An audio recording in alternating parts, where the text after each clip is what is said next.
مثلا من انگار دارم کتکت میزنم داره برای من وا نمیکنه. وا کن بچه سال. ببین دستت پاخون خودتا، فهمیدی یا نه؟ آقا یه دقیقه در وا کن، برات خوراکی گرفتم، وا کن یه دقیقه درو. آقا ببخشید فکر کنم شما رو اشتباهی گرفتم، فکر کنم یه کار دیگه کردم. آقا ببخشید. نه اشکالی نه.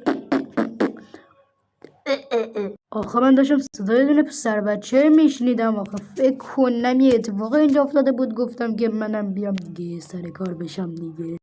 آره اینم وسایلات آره. یا ابوالفضل حضرت عباس. چه صبح روز قشنگیه.